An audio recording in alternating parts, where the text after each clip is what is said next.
Good morning everyone, কেমন আছো তোমরা সবাই? পিকনিকের পরের দিন সকাল সকাল ভিডিওটা আরম্ভ করলাম। আর ভাই হচ্ছে সাথে বক্সিং করছে ভিডিও অন করা দেখে। মা এদিকে গুছিয়ে দিচ্ছিল রান্নার জিনিস মাম্মিদেরকে। আর এখানে আমরা সকালে কালকে রাতে না পকোড়া টকোড়া খেয়ে নাচানাচি করে খেতেই পারিনি সেভাবে, তো ফ্রাইড রাইস মাংস ছিল, তো সেটাই সকালবেলায় সবাই ব্রেকফাস্ট করলো। তারপরে মামামকে ব্রেকফাস্ট করালাম, দিয়ে একটু বাইরে এসেছিলাম। তারপরে মামা বলছে আজকে বাড়ি যেতে হবে না, আর নিয়ে এসেছিল হাঁস 3টে, আর এই 3টে এখন কাটা হবে, কারণ ওখানে না কেটে দেয় না।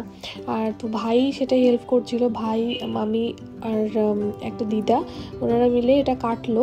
তো তোমরা কারা কারা হাঁসের মাংস ভালো খাও অবশ্যই জানিও, আমার তো ভীষণ ভালো লাগে। আর শীতকালে মেনলি না হাঁসের মাংসটা খেতে বেশি টেস্ট লাগে, আর যদি উনুনে রান্না হয় তাহলে তো কোনো কথাই না। আর মামাম দেখো কীরকম দুষ্টুমি শিখেছে, যতই ওকে বারণ করছি ততই বারবার করে সেই কাজই করছে।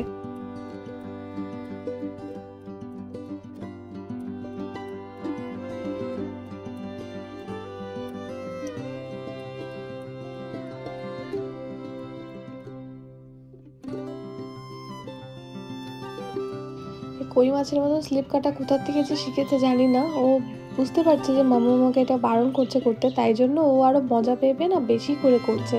আর মুখের হাসিটা দেখো, মনে হয় কিছু বোঝে না, কিন্তু কি যে বদ, কি বলবো, তোমরা তো সেটা না দেখলে বিশ্বাস করবে না। আগে যখন ছোট ছিল, যখন চুপচাপ থাকতো, তখন মনে হতো কবে একটু দুষ্টুমি করবে, কবে একটু কথা বুঝবে। আর এখন এত তাপালিং করে না, কি বলবো, একটা সেকেন্ড ওকে চোখের আড়ালে করা যায় না, মনে হয় কি একটা করে বসবে, কি একটা ক্ষতি করে নেবে, এমনই মনে হয়। তো সবাই যখন সাথে থাকে, বাড়িতে থাকি, তখন তো কোনো চাপ থাকে না, তখন সবারই চোখে চোখে থাকেও। কিন্তু যখন আমি একা থাকি, তখন আমার বাথরুমে স্নানে যেতেও এত ভয় লাগে যে ঘুম থেকে উঠে আবার কি না করে, তো ভীষণই কেয়ারফুলি থাকতে হয়। তো আমি এদিকে স্নান ধান করে নিয়েছি, নেওয়ার পরে ওপরে যে দেখলাম যে মা আর মামি এখন হাঁসের লোমগুলো ছাড়াচ্ছে। আসলে মামারা বুঝতে পারেনি কেমন কি হাঁসটা হবে, কারণ মামা হাত দিয়ে ধরে দেখেনি। তো হাঁসগুলো না অনেক ছোট ছিল, আর যেহেতু কালো হাঁস ছিল, তার মধ্যে একটা তো লোমটা ছাড়াতে অসুবিধা হচ্ছিল। তো এতটাই টাইম লেগে গেছিলো হাঁসটা ছাড়াতে যে রাত্রেবেলা রান্না হবে, তো বিকালে যে চা বানানো হয়েছে, তো মামা আজকে আমাদের ওই জন্য যেতে দেয়নি। তারপরের দিন আমরা ঠিক করেছিলাম যে মামিও বিভিন্ন আমাদের বাড়িতে যেতে চাচ্ছিলো, ছোটো মামার ছেলে, তো আমরা মামিদেরকে নিয়ে একবারে চলে যাব সকাল সকাল, তাই ভেবেছিলাম। তো এখন এই যে সবাই মিলে চা খাওয়া হচ্ছে, দেখতেই পারছো পুরো চা পার্টি চলছে একরকম বলতে পারো।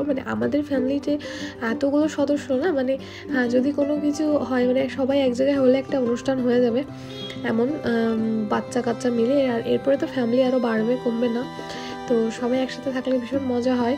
তো এখন এই যে রাত্রেবেলা দেখো রান্না কমপ্লিট হয়ে গেছে হাঁসের মাংস, তো আমরা সবাই এখন খেটেও নিয়েছিলাম, আর সেভাবে ব্লগটা কন্টিনিউ করা হয়নি।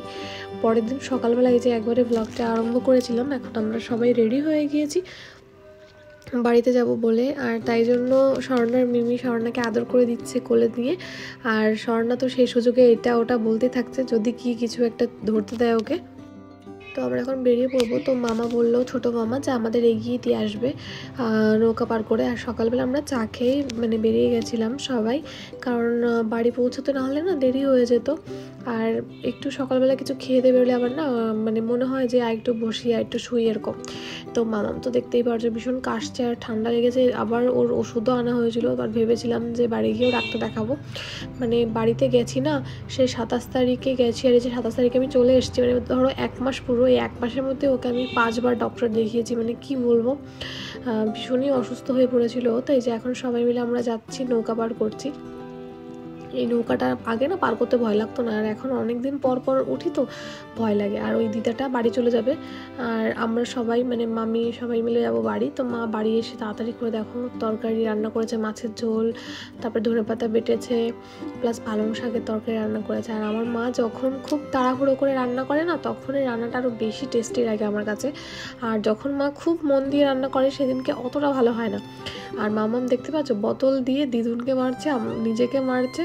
তো সেটা তো তোমাদের সাথে আমি শেয়ার করতে যাব, তখনই ও সরে এসেছে। তবে কারোর কোলে যাবে না, কিন্তু কিছু যদি মনে হয় করবে, তো তখন সাথে সাথে দেখো করা শুরু করে দেয়। আর কি একটা শিখেছে, মাথায় শুধু গুঁতো খাবে, যদি একটু রাগ হয়ে যায় দেওয়ালে গুঁতো খাবে, নিচে মেঝেতে গুঁতো খাবে মাথায়। কাদের কাদের বাচ্চারা এরকম করে বলো তো? মামাম প্রায়ই এটা করে, আর আমি অবাক হয়ে যাই দেখি এটা কি রাগের জন্য করে না এটা মাইলস্টোন, জানি না।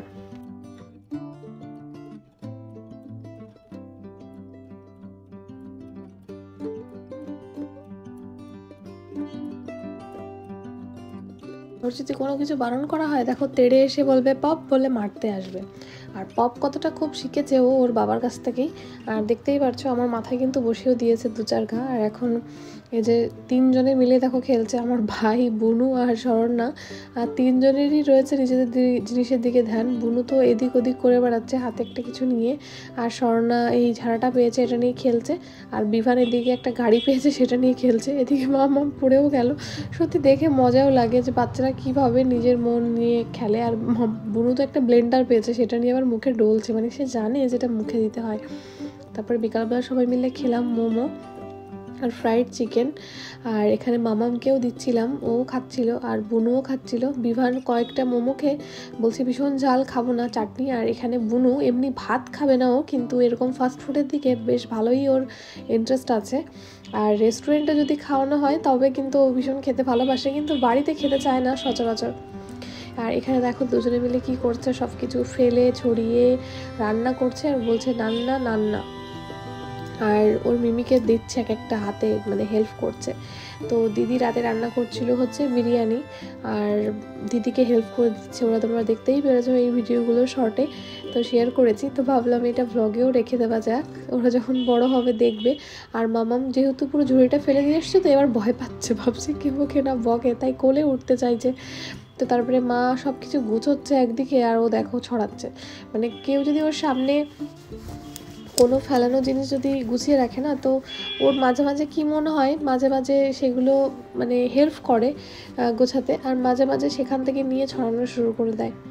তো তারপরে দেখো ব্লগ একবারে অ্যাড করে দিয়েছিলাম আমি, কারণ যেহেতু ক্লিপগুলো অনেক ছোট ছোট তো ভিডিওগুলো অনেক বেশি বড় হয়ে যেত না হলে, আর তোমাদেরকে ভালোও লাগতো না। তাই যেটুকু পেরেছি না সেরকমভাবে অ্যাড করে তোমাদের সাথে শেয়ার করে দিয়েছি। তো মাঝে মাঝে কি হয়, শরণ্যা ঋদ্ধিকে মারে, আর মাঝে মাঝে ঋদ্ধি শরণ্যাকে মারে, মাঝে মাঝে এক একজন এক এক রকম মুড হয়ে যায়, জানি না কেন।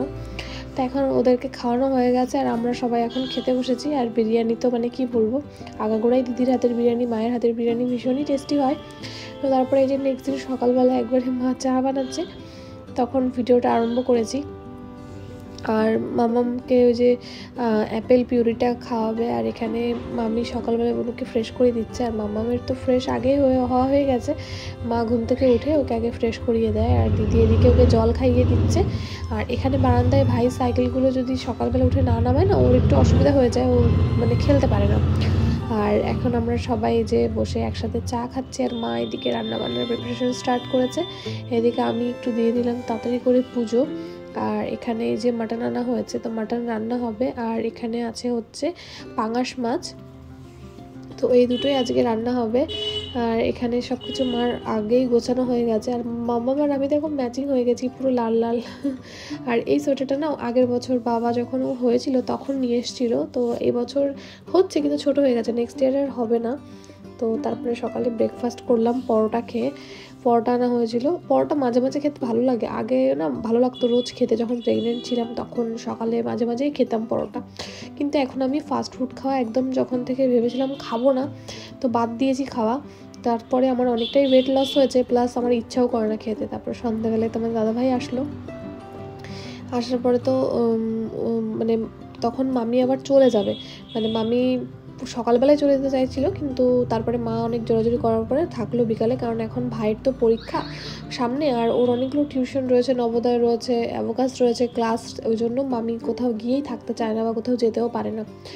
আর যেহেতু পড়াশোনা থেকে ডিটাচ হলে বাচ্চাদেরও মনটা চলে যায়, ওই জন্য। তো তোমার দাদাভাই এসে একটু আদর মাদর করে দিল ওদের। তারপরে সবাই মিলে খাওয়া হলো সিঙ্গাড়া মিষ্টি। তো এই যে রাত্রেবেলা এখন মামাকে করাচ্ছে ডিনার, আর মামিরাও চলে গেছে। তো অনেক হট্টগোল করে কাটালাম এই কদিন, তো ভীষণ ফাঁকা ফাঁকা লাগছিল। তো চলো দেখা হচ্ছে নেক্সট ভিডিও।